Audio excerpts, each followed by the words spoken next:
Past continuous tense o'tgan zamonda ma'lum bir vaqt davomida davom etayotgan harakatni ifodalash uchun ishlatiladi. Misol, I was reading a book. Men kitob o'qiyotgan edim. O'tgan zamonda davomli sodir bo'lgan ish harakat. They were playing football. Ular futbol o'ynayotgan edi.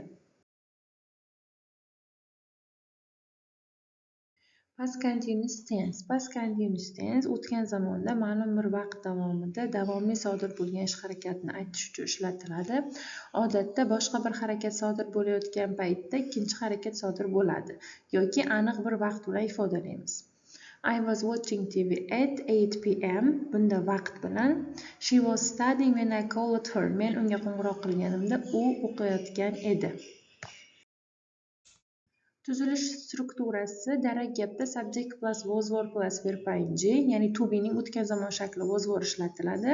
Misollari: I was reading, they were playing, she was cooking. Inkor shakli, ya'ni negativ shakli bizda subject plus was were plus not plus verb ing.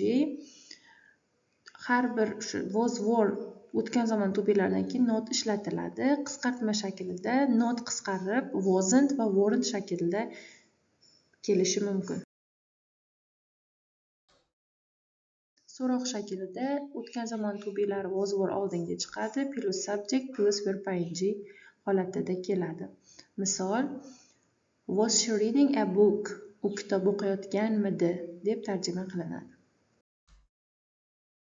Signal so'zlar odatda past continuous eng ko'p ishlatiladigan signal so'zlar bular while, when, at that moment, at 7 p.m. yesterday, all day. While va when o'tgan zamondagi qaysidir sodir bo'lgan ish harakatini boshida kelib, da degan ma'noni bildiradi. At that moment o'sha vaqtda.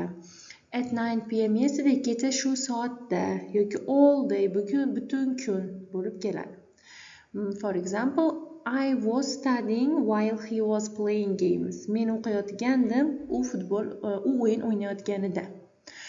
Endi bizda aynan eng ko'p ishlatiladigan signal so'zlar keltirilgan jadval ichida aynan bunda present continuous, future, past, present perfect va present simple zamonlarini signal so'zlarini ko'rishingiz mumkin.